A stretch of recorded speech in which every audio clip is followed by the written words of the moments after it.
Will we ever be able to comprehend the impact of child sexual abuse on a child? The honest answer is no. Millions of children speak or continue to suffer in silence for years as a result of the pain, the agony, the violation, the dehumanization that they experience at the hands of their perpetrators. It might never be possible for any of us to fully comprehend the impact of sexual violence on a child, no matter what expertise we possess or leadership roles we play. It is with this acknowledgement and humility that I share my reflection. Although sexual violence occurs everywhere, risk surges in emergency situations. During armed conflicts, natural disasters, and other humanitarian emergencies, women and children are particularly vulnerable and susceptible to sexual violence, including conflict-related sexual violence, intimate partner violence, and trafficking for sexual exploitation, as well as other forms of gender-based violence, says UNICEF. We are in the midst of one such crisis, the COVID-19 pandemic. 1.5 billion children have been affected around the world. Amongst us, the most vulnerable carry the burden of deprivation, of exploitation, and of abuse. I am grateful, therefore, that we have come together in this unprecedented crisis, in the times of this unprecedented crisis, the COVID-19 pandemic, which has affected over 130 million brothers and sisters around the world. This willingness to dialogue, to study the evidence, to challenge ourselves, our governments and communities to do better for our children is something I value. I hope our work will find ways to influence policy and ways to challenge societal norms that helps in perpetuating this pandemic of child sexual violence. Just like the non-discriminatory nature of the coronavirus, this human contagion combining violence, sexual violation, and abuse has a virulent nature. The only difference is that this contagion can be actively modified by commitment, legal compliance, and most importantly, community engagement. WHO states that at least 120 million girls under the age of 20, that is about 1 in 10, have been forced to engage in sex or other sexual acts, although the actual figure most likely is much higher. Roughly 20% of adolescent girls, 90% of adolescent girls who report forced sex say that the first perpetrator was someone they knew, usually a boyfriend or a husband. But many victims of sexual violence, including millions of boys, never tell anyone. A recent study from India has shown a spike in the reporting of child sexual abuse during the initial lockdown period of the COVID-19 pandemic. The National Children's Helpline, the Child Line, received almost 92,000 calls in a span of 11 days, reporting abuse or sexual violence. This data is staggering. This cannot be the world we offer our children. Each statistic is a child, and we must acknowledge and humanize these numbers if we are able to create policies that care for the holistic healing of children who have been victims of abuse. The living testimonies of children that demand of us a response is equally important.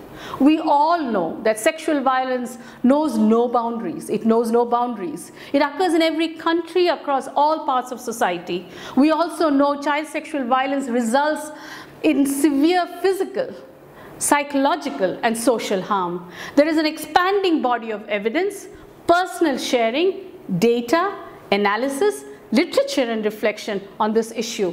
I encourage you to source some of this, read it, inform yourself, but most importantly, identify what you can do individually or collectively to address this issue.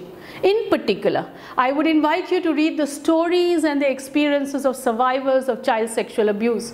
It allows us to dwell on the human dimension of this shared problem. Over the past decades, interacting with survivors of child sexual abuse, I have realized that the scars are deep. The silence speaks of the continuing social and structural barriers that silence them rather than enabling them to access healing and support. I've also realized that their entire childhood is lost in suffering, and oftentimes their adult life is also consumed by equal suffering. A young woman ready to enter the second decade of her life came quietly to me one evening during this COVID-19 pandemic. I have known her since her early childhood, but on this particular evening she came to me to speak of the sexual violation that she had experienced.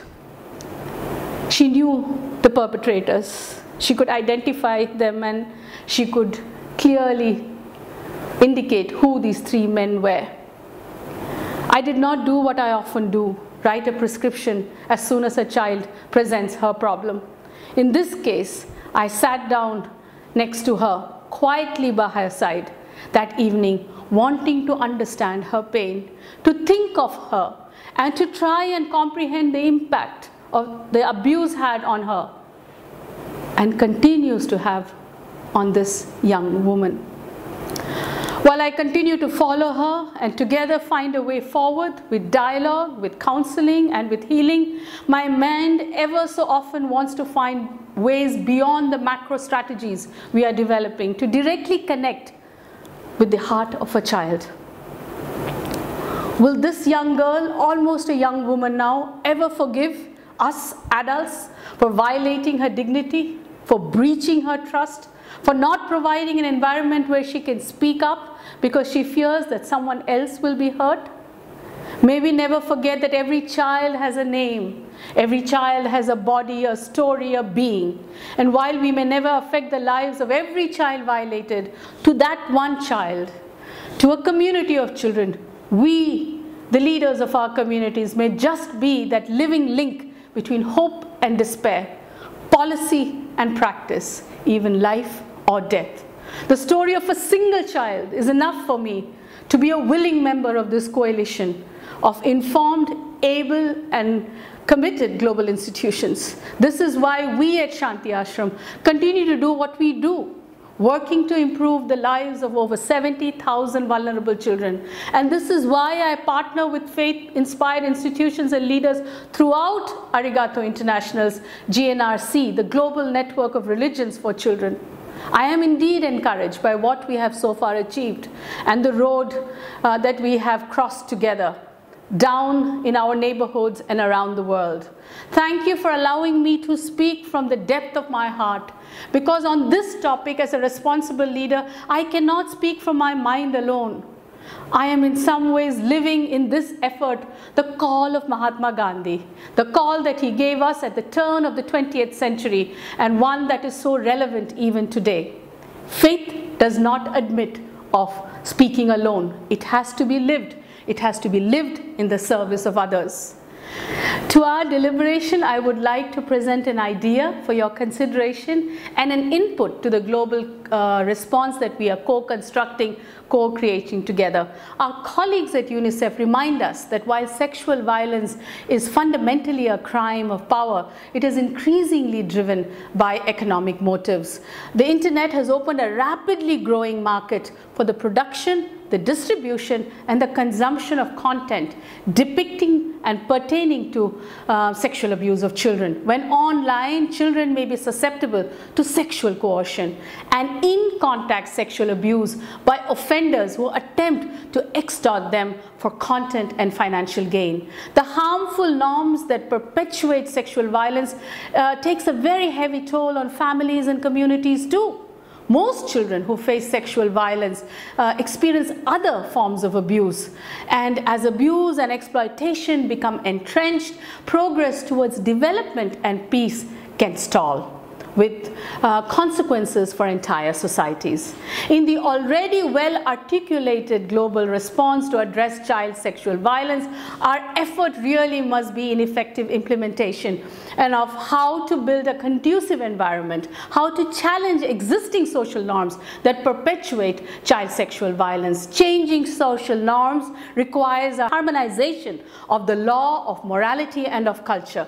This is where faith-based organizations must play a key role, one that is complementary to the legal system and one that promotes the moral and the cultural dimension of the rejection of violence against children. An idea, therefore, I would like you to consider in the prevention of child sexual abuse, and one one that is in some ways so natural to faith communities, is for us to use our congregations as learning spaces. Since these spaces are already intergenerational in nature, we might have a vantage point in embedding current information on child sexual abuse, both the causes but also the consequences within our own congregations. We might also be able to reorient the way that we conduct dialogue in these intergenerational settings. We might invite young people and we might engage with survivors so that this dialogue becomes more open. In the process, we will be creating a model of open spaces where sharing and healing is possible. I hope you will consider this idea of reorienting our congregational spaces both to learning but also to sharing and to healing. A global response that I hope can also incorporate another thought, and that is that there is a very limited care and support infrastructure for our children who are affected by child sexual violence. This can be in the form of night shelters, short stay homes, vocational training centers, educational institutions, or even livelihood opportunities. Historically, religious communities are very well positioned in local communities as well as have the assets to do some of these services. We can reimagine for ourselves a new form of public-private partnership. This will necessitate growing pains, accommodation of mutual interest, but collectively we will be able to offer our children an expanded and a much strengthened care and support infrastructure. We have first-hand experience in doing so at Arigato International's Global Network of Religions for Children. We will be happy to share these experiences and model with all the participants of this symposium. Together, I'm certain, inspired by our faith, we can do something for our children in the face of childhood sexual abuse and create strategies for prevention and healing. We may never be able to fully comprehend the impact of sexual abuse on a child, but we still will present to them a collective, a sincere attempt and an informed course of action where the dignity and the flourishing of every child is made central to our deliberations and efforts. As the Learning to Live Together resource says, every child is a promise.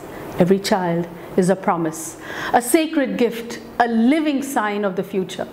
The challenge, therefore, is how to empower our children and enhance their innate ability for hopeful and positive living.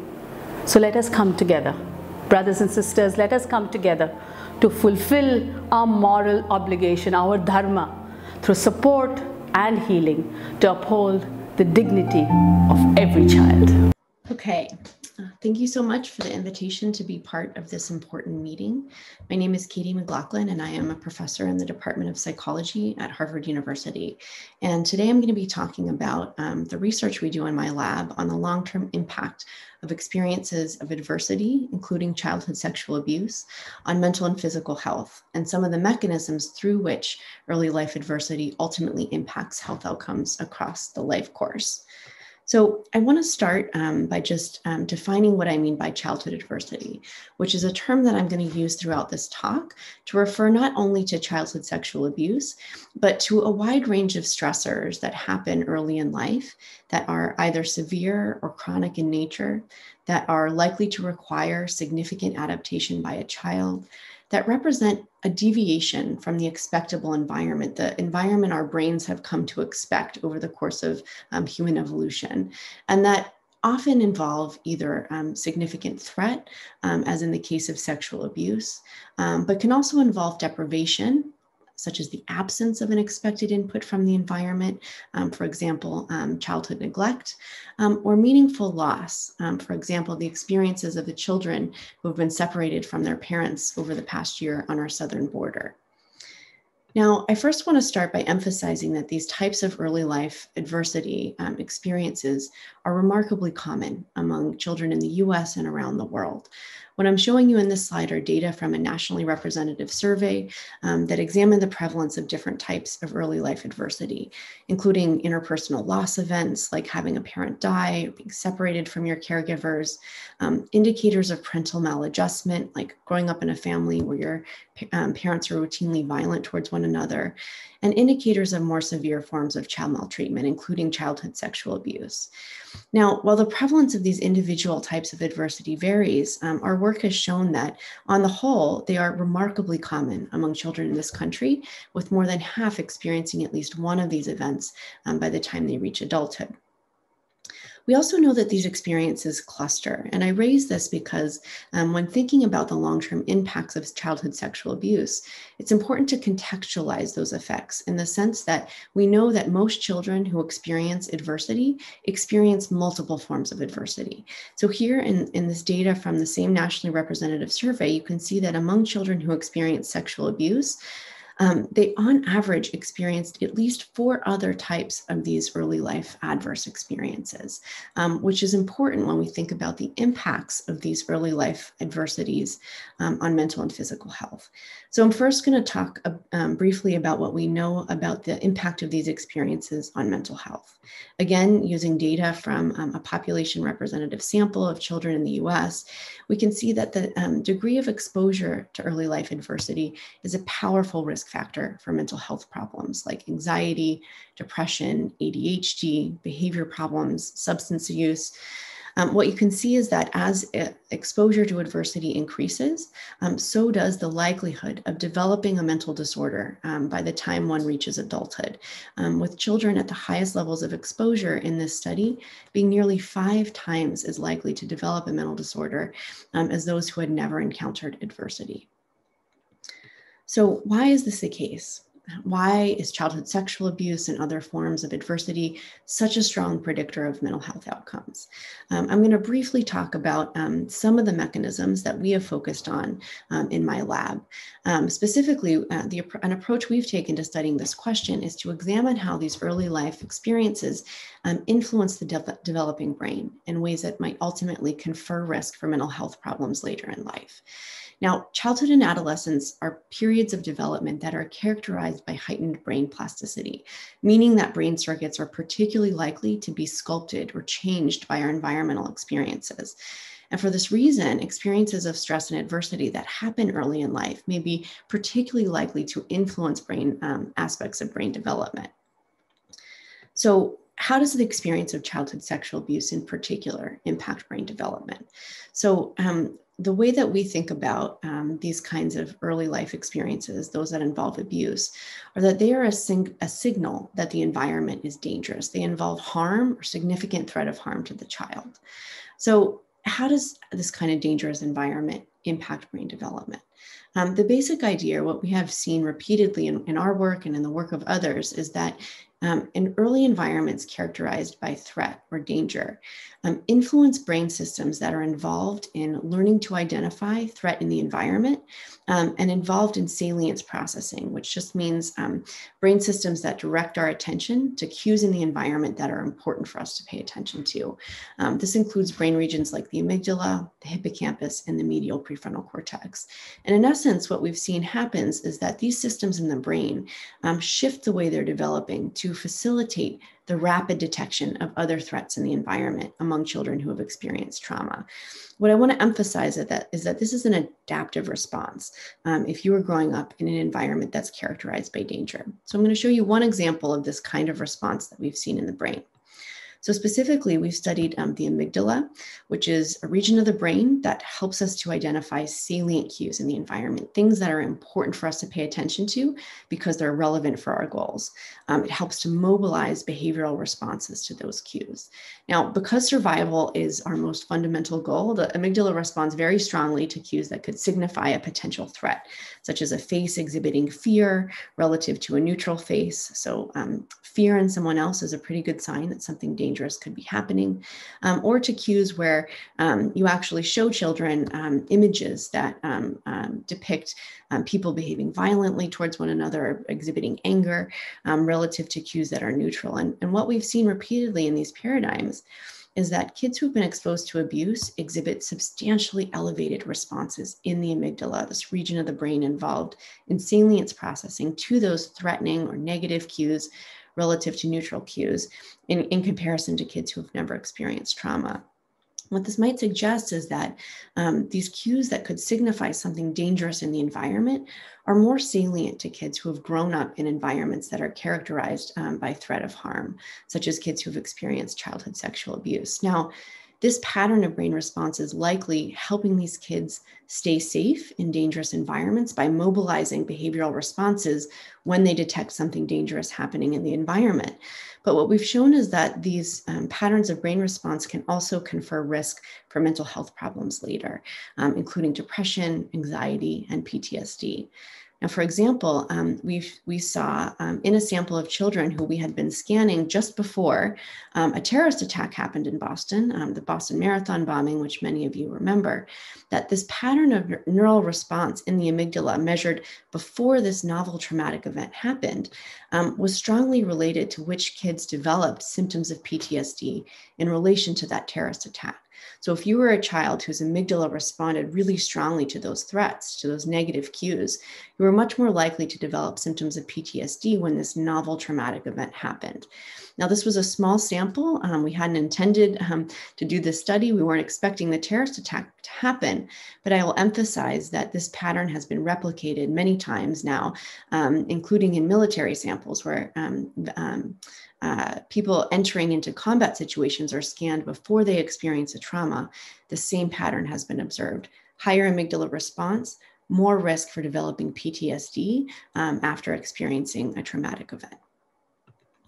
Now, I don't have time to talk about some of these other mechanisms. I want to emphasize, though, that childhood trauma doesn't just impact the development of the amygdala. We've seen effects of these kinds of early life experiences that are dangerous on many other brain regions, including the hippocampus, a region involved in learning and memory, the prefrontal cortex, the frontoparietal network, which are regions in the brain that are involved in executive functions and decision-making, and the frontostriatal network, which is a set of regions that are involved in reward-related processing. And we see that changes in these brain systems happen consistently in kids who've been exposed to trauma, and in turn are associated with later risk for mental health problems like depression and anxiety, as well as difficulties with learning and memory and poor school achievement, suggesting that these changes in brain development that happen following childhood sexual abuse are a pathway through which that early environment is contributing to risk for mental health problems later. Now, I want to emphasize that the health risks that are associated with childhood sexual abuse are not just in the mental health domain. We see a very similar pattern when we look at risk for physical health problems in adulthood. I'm going to show you data that's not actually from my lab. This is from the classic Adverse Childhood Experiences study, where they looked at, again, the number of different adversities a child had encountered and the likelihood that they developed chronic physical health problems in adulthood, like cardiovascular disease, diabetes, cancer, and others. And you see the same exact pattern that I showed you for mental health. As exposure to adversity accumulates, so does risk for chronic diseases in adulthood. Now, I want to end by talking about a potential mechanism that might explain this link between early life adversity and physical health problems later in life. Now, this risk is likely mediated through many, many different pathways, including changes in health behaviors, changes in physiological systems in the body that respond to stress, like the HPA axis, changes in the immune system, and many others. But what I'm going to talk about is one potential pathway that has gained attention in recent years as a potential mechanism linking early life adversity to the wide range of physical health problems it's been associated with. Specifically, that exposure to trauma early in life appears to accelerate the pace of biological aging across multiple systems in the body. So I'm going to show you a couple of examples from my lab. So first, again, from a nationally representative survey, we've seen that the degree of exposure to trauma early in life predicts earlier age of reaching puberty in girls, such that girls who have a higher number, who are exposed to multiple traumatic events, are reaching puberty significantly earlier than their peers who have never experienced trauma. We've replicated this effect, looking not at the age at which you get to puberty, but how fast you're going through puberty relative to your peers.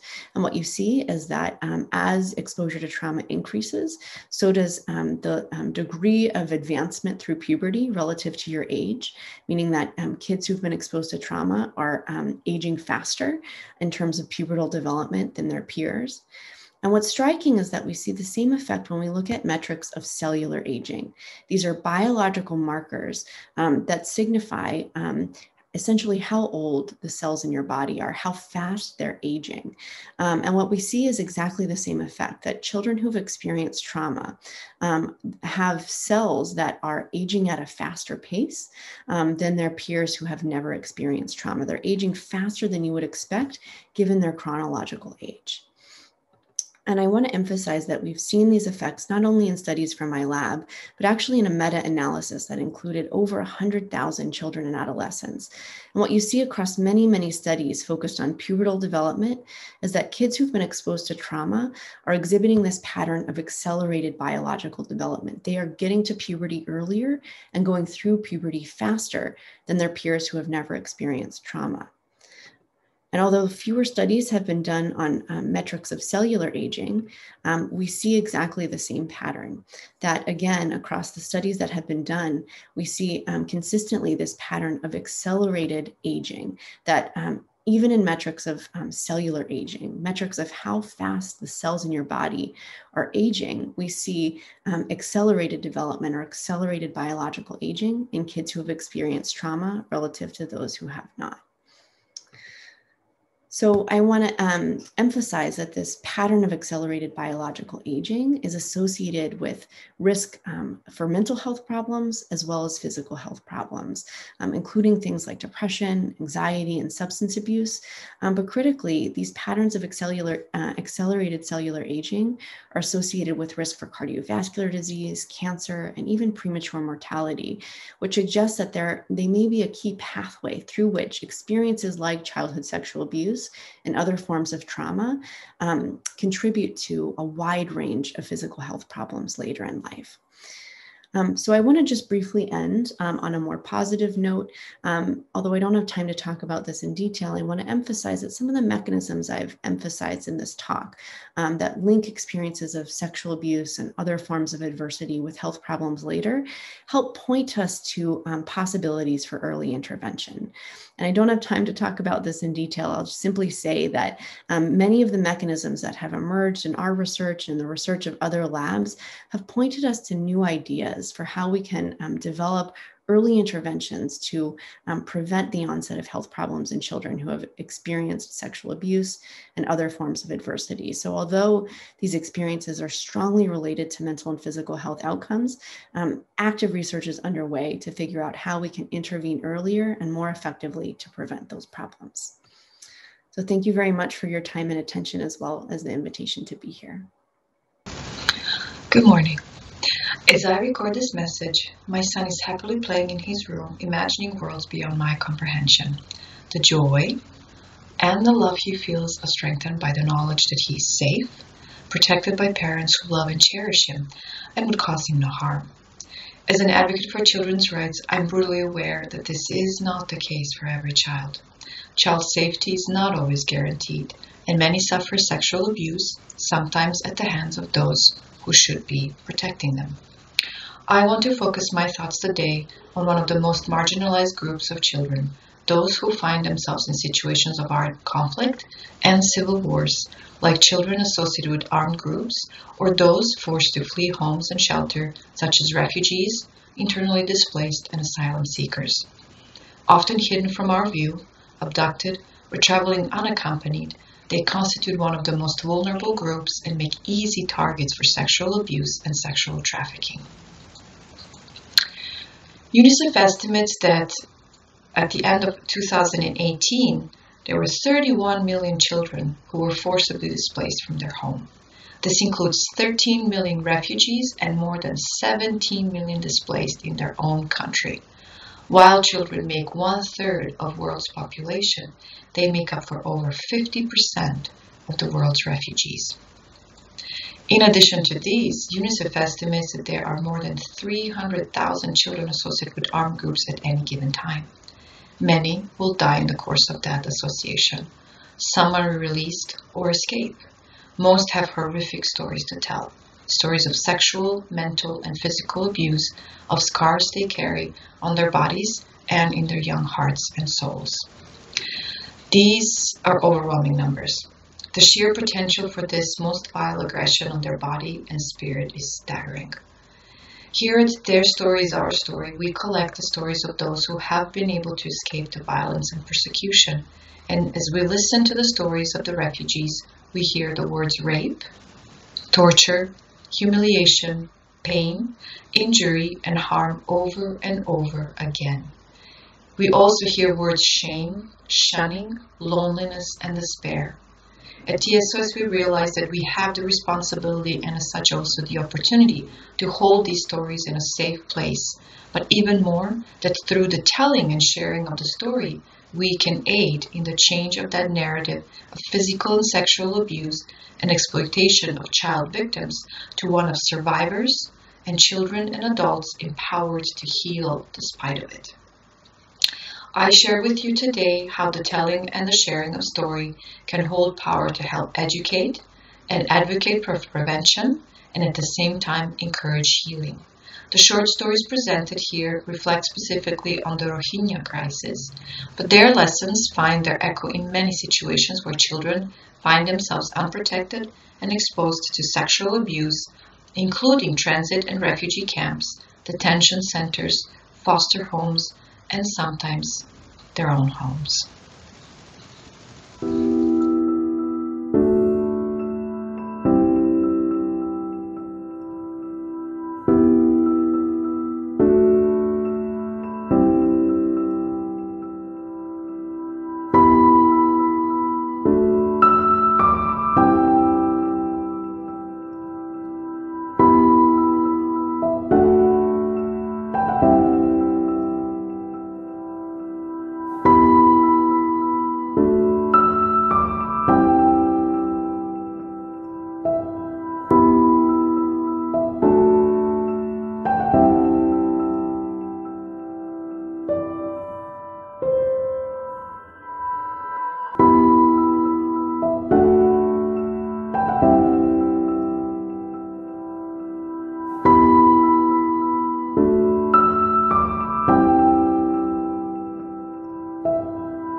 What do we learn from this story?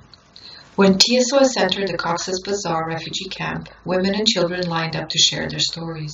For many of them, this was the first time they spoke openly about the tragedy and the pain. As we listened to their stories, we helped them break the chains of silence, a necessary step toward protection and healing. We also learned how to recognize signs of abuse. Their story taught our team that once the story is told, there is a level of accountability towards the survivor who shared and entrusted us with that story, a call to action. As we share their stories with others, we educate on a very uncomfortable subject and create greater awareness. Advocating for the survivors, we ultimately strive to share the stories of courage, but also lessons that provide information for development of more effective tools and mechanisms for protection and prevention that are adapted to the particular situations in which children find themselves and can be easily available to children in their communities and schools. In 2014, Rihanna Waga remarked that women and children are generally portrayed as the helpless victims of armed conflicts. However, the consequences of such portrayal or essentialist representations prove very adverse for their identity and agency. Rather than fully acknowledging their courage and strength in civil conflicts and war situations, their role and voices are hidden and muffled. As a result, they are neither counted nor given any role in critical decision-making for the future. The next video that we will show speaks of the midwives at the Cox's Bazar and shows us that we can empower those who are at high risk to control their story rather than to allow the story to control their lives.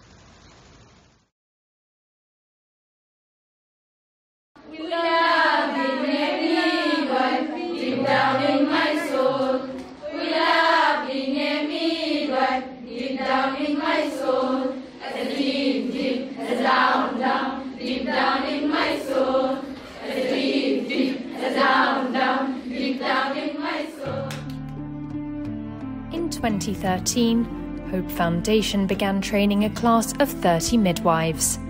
As news of the program spread, more students were selected to join, all of them local to Cox's Bazar. The opportunity has offered these girls from the poorest district in the country a chance at building a future. The idea is that, upon graduation, they take their knowledge to remote parts of Bangladesh, where the need for maternal care is critical. Over 90% of local women give birth at home. The lack of skilled healthcare workers means the midwives play a vital role. This became even more apparent in 2017, when the Rohingya people started fleeing military atrocities in Myanmar. Within 6 months, nearly 1 million of them had set up camp not far from Hope Hospital for Women and Children, where some of the midwives were serving. And to all those who require it, to the best of my ability, as a midwife, I will refrain from any action which might be harmful to the quality of life or health of those I care for. The vast majority of arrivals were women and children, over 40% of them younger than 12. From watching villages burn to the ground to seeing relatives murdered, the horrors they witnessed are unthinkable. Many of the women and girls were raped. Left for dead, or often pregnant, most of them have since been shunned by their families. Countless Rohingya girls and women now call Cox's Bazar their home, but their troubles are far from over. Many continue to battle sexual assault, falling victim to people in the camp or even their own relatives. The need for the midwives has never been stronger. Thanks to them, hope is finally on the horizon. We are not afraid, we are not afraid, we are not afraid today. Oh, deep in my heart, I do believe we shall overcome someday.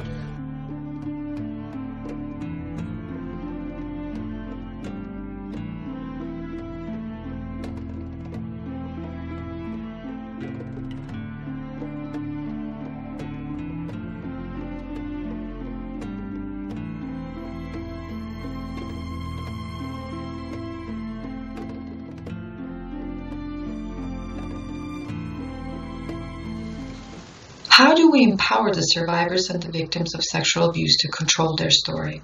In every case, we empower them when we provide tools and resources to enforce accountability and have in place effective mechanisms for preventing and ending the abuser's hold over the child. In some places, these tools and resources exist. However, as the midwife's story shows, often the victims are not aware of their existence or are afraid to access them. TSOS witnesses that in the sharing of the story, the survivors and victims are made aware of their own strength. As a result, strengthening the survivors to have the courage and knowledge of how to end it is a vital step of empowerment. Finally, we empower when we change that narrative by providing opportunities for future, for independence from the perpetrator, and with an opportunity to create an ending to their story, to one of happiness and loving future relationships. We empower when we enable the victims to become survivors, and through sharing of their story, the healers for someone else. When TSOS interviewed the staff workers at the Hope Hospital, Faith Purcell, the Hopefield Hospital Program Coordinator, shared, "There is actually still hope here, which is unbelievable and only shows how incredible the human spirit really is." The final story we share is that of the resilience.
Report prepared by UNIFEM in 2002 stated that the extreme violence that women and children suffer during conflict does not arise solely out of the conditions of war. It is directly related to the violence that exists in their lives during peacetime. In my research and field work, I have learned two important lessons. One, as the video showed, children's spirit is the most incredible and most resilient of all. And two, their resilience and strength does not give us the excuse in allowing such abuse to happen. There is a greater need for accountability of aggressors, be they individual actors or organized groups. I strongly believe that anything in a culture that perpetuates sexual violence in peacetime needs to be changed. Education, raising awareness, and empowering the survivors to share their stories without being shamed, shunned, or ostracized by family and society is the most crucial lesson we have to implement. We can help the yesterday's victims of sexual abuse become tomorrow's game changers.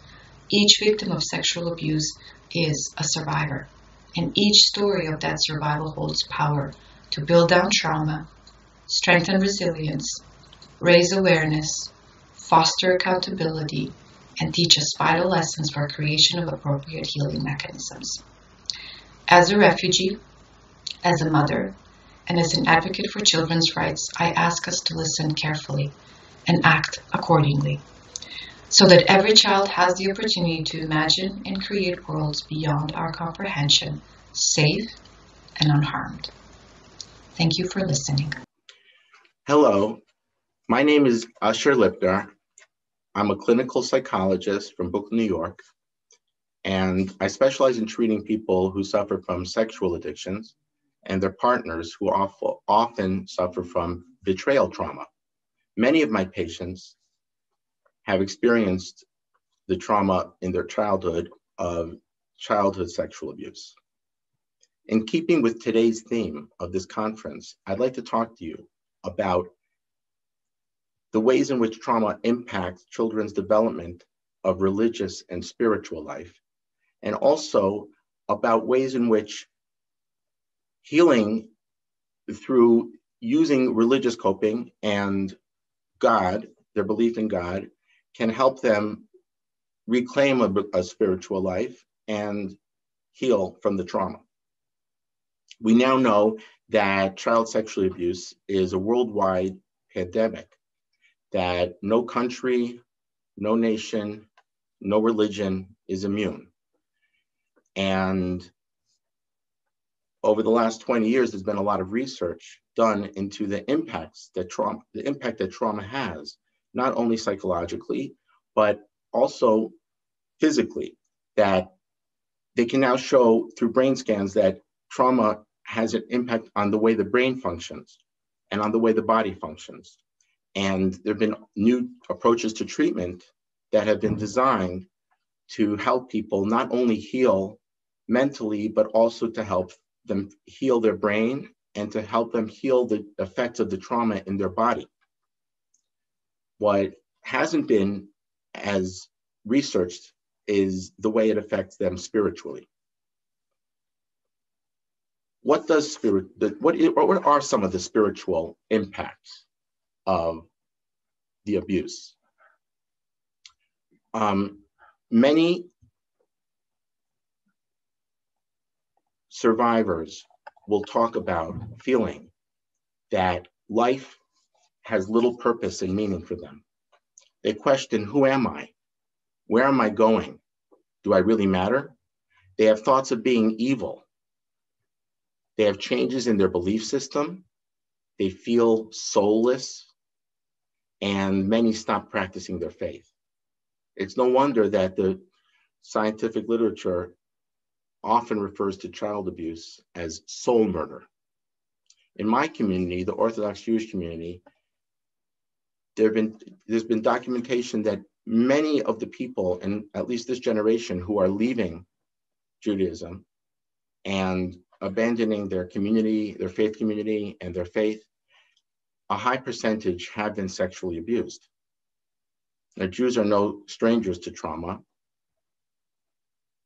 There's also been studies of the Holocaust, and that also showed that while some people actually felt closer to God and became closer to God and used their faith to help them survive, some of the survivors felt so traumatized that they completely abandoned their religion.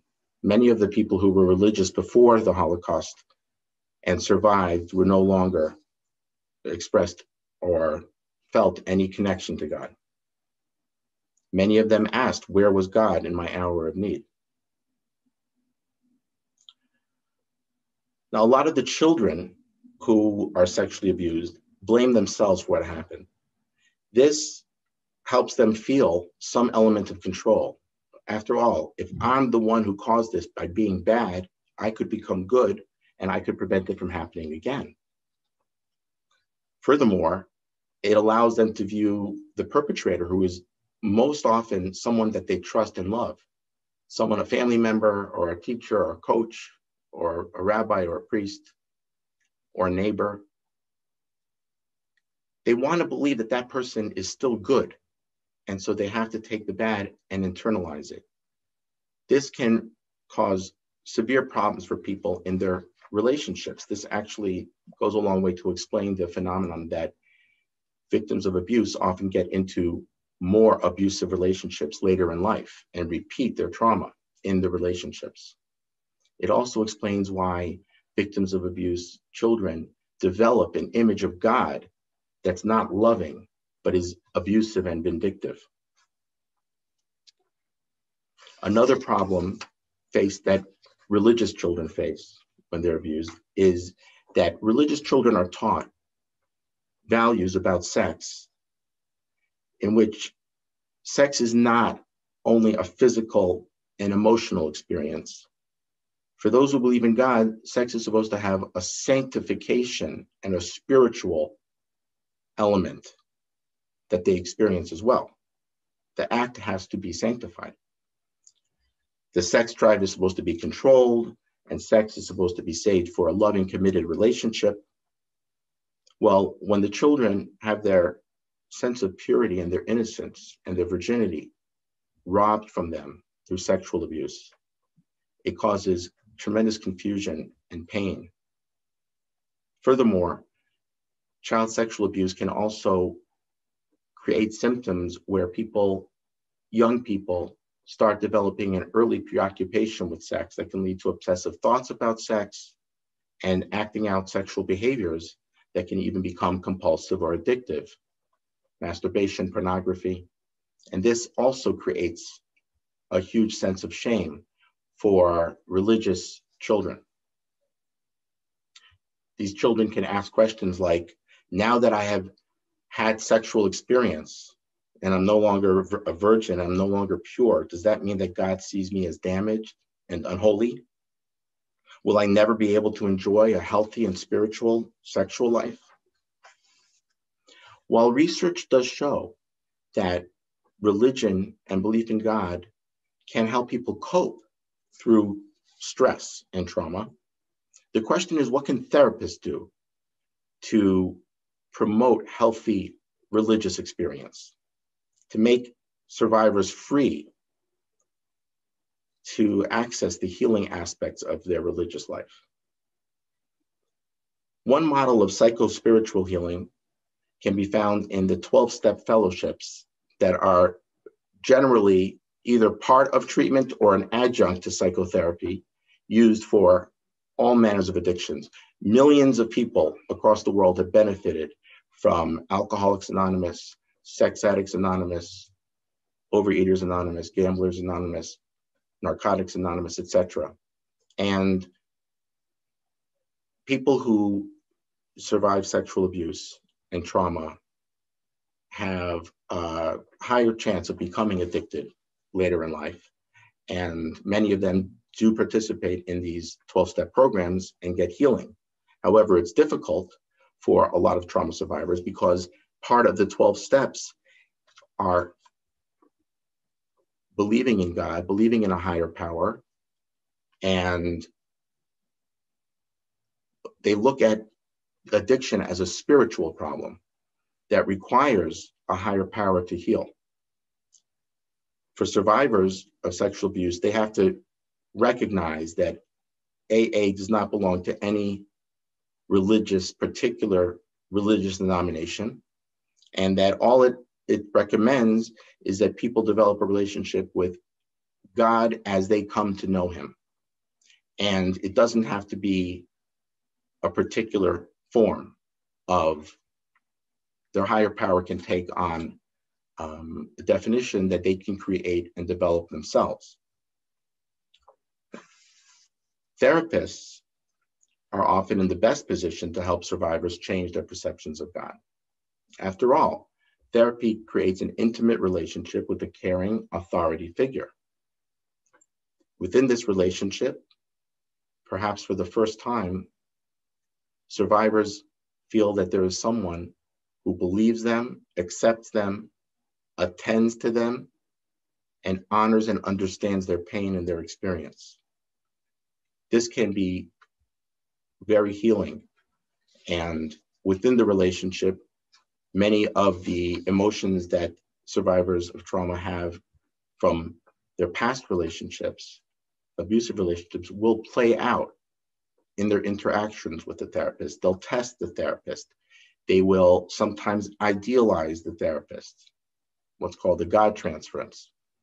And by working through and learning to trust the therapist, they develop new skills in how to experience relationships and safety. Cognitive therapy has also been used for people who have distorted views of God that have become distorted because of their trauma. The idea of cognitive therapy, recently there was an article written talking about God with trauma survivors, is that you encourage the patients to think about and to challenge their thoughts that are irrational. Now, you're not trying to convert them. It doesn't matter what religion the therapist is or if the therapist is religious at all. What you're trying to do is within their own belief system, their own tradition, their own theology, of the doctrines of their theology, a lot of the feelings that cause them to think of God are irrational and don't make sense. And by challenging these thoughts and actually using their own religious teaching and thinking about what it means, they can often change their perceptions and the way they view God. However, for many trauma survivors, it's not enough to use a cognitive approach, because what trauma does is it can separate people's feelings and emotions from their thoughts. There's literally evidence from brain scans that the communication during traumatic feelings, traumatic experience, and memories of traumatic experience, the communication between the right side of the brain and the left side of the brain, the rational mind and the emotional mind, is weakened. And it's hard to process the feelings by using logic and rational thought. However, therapists can still, by talking to their patients who are traumatized, they can still help them come to terms with their feelings about God by having them express the feelings. It lessens the intensity when they talk about it, and it can create a catharsis, which can eventually help them feel less overwhelmed by the emotions and more able to think rationally. It's hard, though, to talk about God. They can feel ashamed of their doubts and their feelings of anger. They could be afraid of being punished for expressing their anger towards God. They could feel uncomfortable and vulnerable talking about how desperate they are, feeling abandoned by God. For some patients, it helps to recommend writing instead of talking.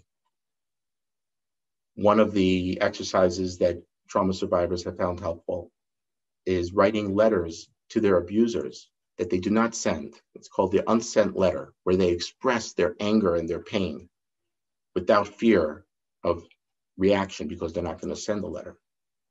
So you can have your patients write letters to God. Also role play, such as through psychodrama, including God and other religious themes. Inviting God into the therapy using the empty chair, which is a Gestalt therapy technique where you act out what it would be like to be face to face with God and sitting together and having a discussion. And you imagine what God would say in response to your feelings. That can also be a creative and expressive way to think about the relationship that you have with God. In conclusion, the goal of this conference, as I understand it, is to begin a dialogue leading to further research, understanding, and implementation of ways to bring healing and safety to communities of faith. In this effort, we need to make sure to address the damage caused to the spiritual life of people of religious faith, and to find ways in which faith can be an element of the healing of the trauma. This will help survivors of sexual abuse overcome their trauma and be able to live the full, healthy, and happy lives that God would want for them. Thank you. Welcome. I'm Monsignor Steve Rossetti, and I'll be speaking today about spiritual healing and child sexual abuse. This psalm, I think, captures well the religious affect and a religious sense. O Most High, when I'm afraid, in you I place my trust. I trust in God, I do not fear. What can mere flesh do to me? That a religious sentiment is more than simply believing intellectually in some ideas. Yes, we believe in God. As Christians, we believe in Jesus as Lord and Savior, but it's more than simply an idea. It is a trust in God, a trust in others, a trust in self. I believe that God is loving and trustworthy and will care for me. I trust in this faith community, and also underneath it, I have a trust in myself that I am lovable and trustworthy. We learn this trust early in life. I did a study where I compared those who had good relationships with their fathers and mothers and those who did not. And not surprisingly, those who grew up with a positive connection with their fathers and mothers and were more likely as adults to say they trust in God. So we learn this trust in God and in the community at a very early age in those adults who care for us. And sadly, when this is betrayed, you can see how it will damage, very likely, one's trust in God. David Finkelhor and his associates put together some summaries of the kinds of traumas of child sexual abuse. I want to focus on two of these four. They talked about betrayal and being stigmatized. Those who've been abused as minors had trusted adults, and this trust was violated. And so, not surprisingly, one of the real problems for those who have been victimized as minors is to learn to, once again, to trust again, to trust in others, to trust in God, trust in self. And if they can't, it leads to a sense of isolation, because trust is a building block of all relationships, and which is, I think, that's one of the greatest bad sequelae, if you will, of trauma, of child abuse, is this breaking of one's trust.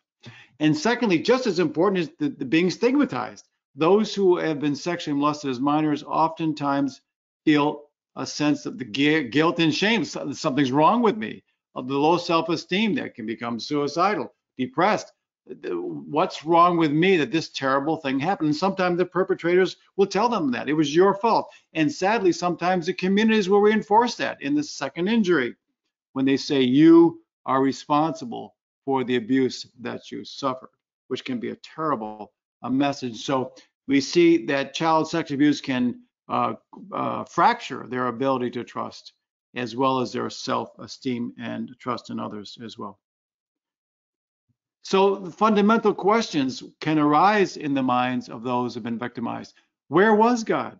Is God really lovable? Is God loving and protecting? And sadly, their experience would suggest maybe not. And also, am I lovable? This is fundamental. People say, well, God loves you. Well, those who've been victimized often feel like I'm not lovable. I mean, why would God love me? I mean, it's how can this possibly be? They have a hard time believing it, understandably. I actually did a study to investigate this. I compared 3 groups of people. Group 1, those who hadn't been abused as minors at all. Group 2, those who've been abused as minors but not by a priest. And group 3, those who've been abused by a priest. And not surprisingly, those abused as minors, particularly if the perpetrator was a priest, were more likely to have less trust in God, less trust in the church, and of course, less trust in the priesthood. So we can see that this traumatic event for all victims of abuse has some negative impact on their connection to God, church, and their religious community and priesthood. But especially if the perpetrator is a leader in their community. And churches need to be very sensitive to this and aware of this, that this sort of evil action can rob people of their spiritual connection to their church and to God.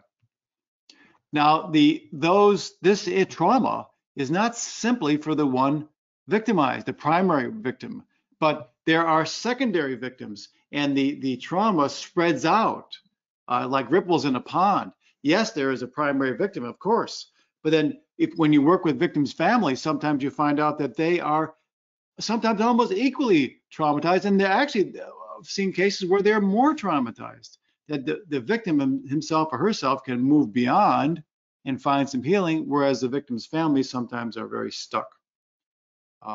And of course, it affects parish communities where the abuse occurred, larger dioceses, and the whole community of faith. So this trauma we talked about, breakdown trust and confidence, can spread out to the entire community and needs to be dealt with. I again did another study to investigate this and found it to be true. I compared 3 groups of people. Now, this was done in the early 90s, before there was a widespread media coverage of abuse in the society and the church. Group 1, people who had no awareness of priests being accused of abuse. Group 2, they knew some priests in their diocese had been accused. And number 3, their own pastor had been accused. So you see the abuse gets closer and closer. And one would expect, the hypothesis was that as the abuse got closer, their trust and connection with the church would be fractured. And in fact, that's exactly what happened. This statistic is kind of striking. Those who had no awareness of abuse, their satisfaction with their church was 63%.